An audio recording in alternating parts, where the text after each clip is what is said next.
Why do superheroes die? They can fly, heal, shoot lasers, bend time, and sometimes even cheat death itself. Yet, every few years we watch them fall. Sometimes it's noble, sometimes it's meaningless, and sometimes it's just the writers needing to sell more issues.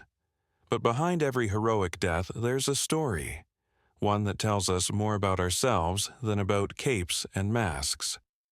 Today, we're diving into 8 of the worst superhero deaths ever. Not just the saddest, but the ones that shook universes, broke fans, and left emotional radiation across pop culture. So grab your tissues and your comic books. Welcome to the lab. In the world of comics, death is a temporary inconvenience. You die. You come back. Sometimes you even attend your own funeral, in disguise. But a few deaths, they refuse to stay as ink on paper. They echo, because they remind us that even fictional gods are still bound by one law: entropy always wins. Number 1, Iron Man. Tony Stark was never supposed to be a martyr. He was a billionaire genius with an ego the size of the Stark Tower. He started his journey building weapons in a cave with a box of scraps. He ended it saving the entire universe with a single snap. For 11 years, Tony was the beating heart of the Marvel Cinematic Universe. Arrogant, brilliant, emotionally stunted. The kind of man who hides fear behind sarcasm. But Endgame gave him something science calls character evolution. When he looked at Doctor Strange, he didn't need the words. He knew this was the one chance in 14 million. So he took the power of the Infinity Stones, even though he knew it would kill him. That moment, "I am Iron Man," is the cinematic definition of poetic symmetry. He began his story declaring who he was. He ended it reminding the world what that meant. He solved an equation every human faces. Ego minus empathy equals villain. Ego plus empathy equals hero. He wasn't perfect. He was painfully human. And that's what made his death so real. Because the most advanced armor he ever built couldn't protect him from being human. Number 2, Jean Grey, the Dark Phoenix. Imagine emotions connected to a nuclear reactor. That's Jean Grey. A woman so powerful she became her own myth. The Phoenix Force didn't just give her power, it magnified everything: her love, her jealousy, her guilt, her hunger for control. And like any unstable reaction, it had to explode. When Jean became the Dark Phoenix, she wasn't just a villain. She was the embodiment of human excess, power without boundaries, desire without restraint. And in the end, she made a choice.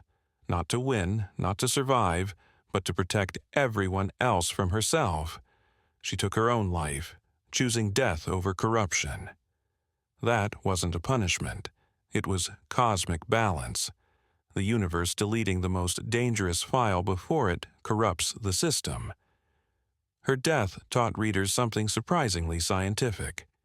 Every system, no matter how beautiful, collapses when the energy inside it stops being contained. And every emotion, no matter how pure, becomes destructive when it forgets its limits. Number 3, Barry Allen, The Flash. If you ever think you're running late, remember Barry Allen. He ran so fast, he outran his own existence. In Crisis on Infinite Earths, the multiverse was collapsing.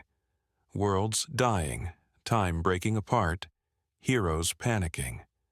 And Barry, he did what scientists call the stupidly noble thing. He ran into the Speed Force. Literally became lightning. Turned his entire body into energy to save the universe. It wasn't flashy, pun intended. It was quiet, peaceful. A man running toward his end, smiling, because he knew what it meant. Einstein would have loved that moment. Mass becomes energy. Hero becomes legacy.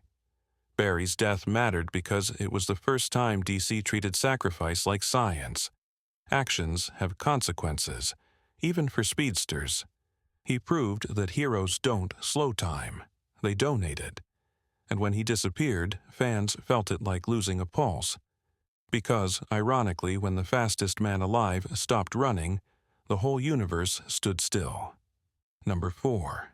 Spider-Man, the Ultimate Universe version. Peter Parker's death wasn't about aliens or gods.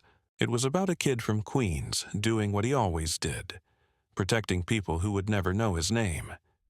He faced the Green Goblin, already bleeding, exhausted, barely standing. And his final words, "You're not taking her," referring to Aunt May. No grand speeches, no orchestras, just a teenager saving his family. He died in front of his home, neighbors watching, no mask, just Peter. It wasn't glamorous, it was raw, human, and heartbreakingly small. But that's why it worked, because Spider-Man was never about the web-slinging. He was about the burden of responsibility and the quiet courage that comes with it. When he fell, the mask didn't drop. It simply changed faces. Miles Morales picked it up, and a new generation learned that heroism isn't inherited, it's chosen. Number 5, Captain America, Steve Rogers, the man out of time, the walking ideal of morality, courage, and endless speeches about freedom. After the Civil War storyline, he was arrested. No explosions, no alien invasions, just handcuffs and headlines. Then, on the courthouse steps, the unthinkable happened. A gunshot, Captain America, assassinated. It wasn't Thanos, it wasn't Hydra, it was the system he had fought to defend. His death was political theater, the perfect symbol of disillusionment. What happens when the country's moral compass dies? Who carries the shield when belief itself is broken?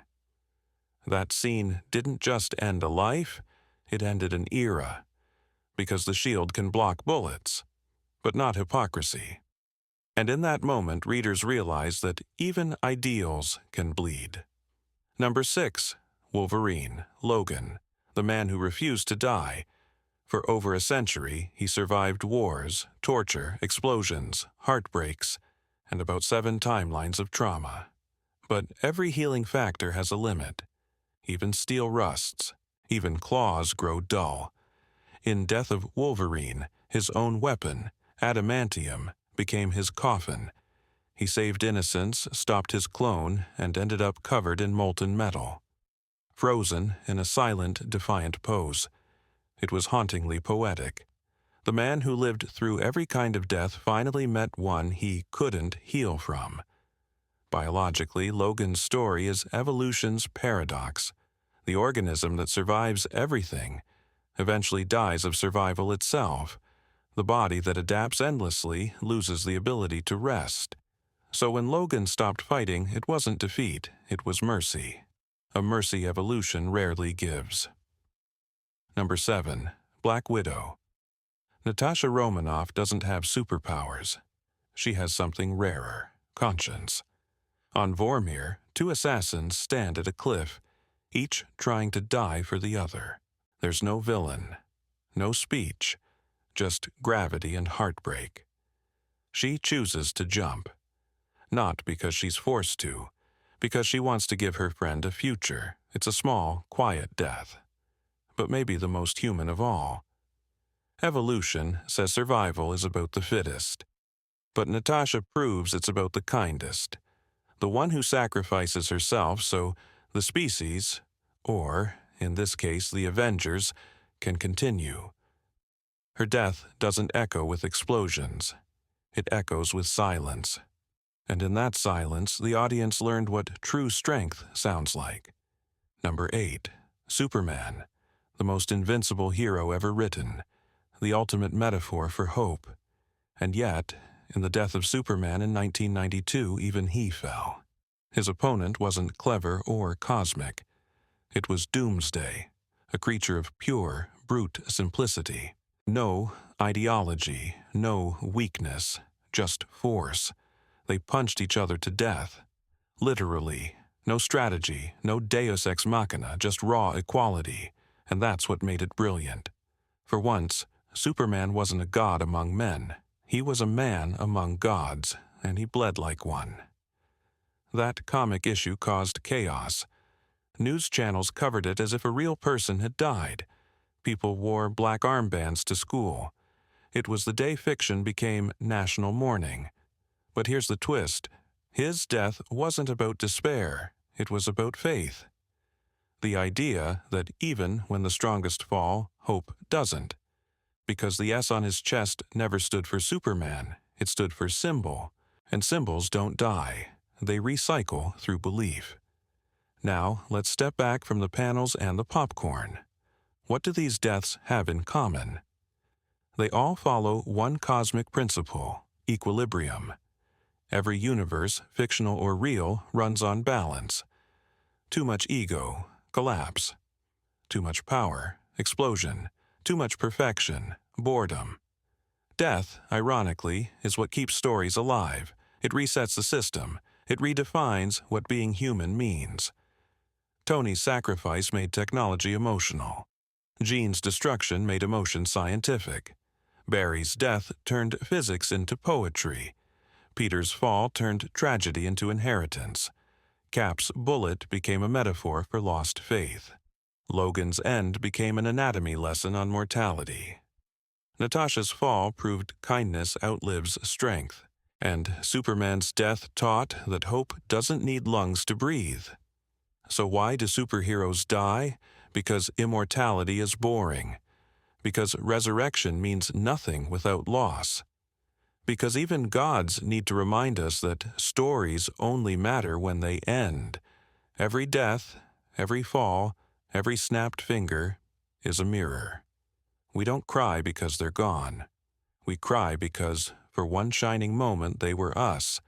They failed, they doubted, they tried anyway. And maybe that's the real superpower. Not flying, not healing, not snapping universes into order, but living, knowing it all ends. So next time your favorite hero dies, don't curse the writers, thank them. Because in that brief silence, between the last heartbeat and the next reboot, you're reminded that life, every tiny, fragile second of it, is the greatest comic ever written. If you enjoyed this microscopic dissection of hero tragedy, press the like button faster than the flash. Subscribe for more deep dives into the science of storytelling. And in the next episode, we'll ask an even dumber question. Why do superheroes always come back from the dead? And what does that say about us? Because maybe, just maybe, we're the ones who can't let go.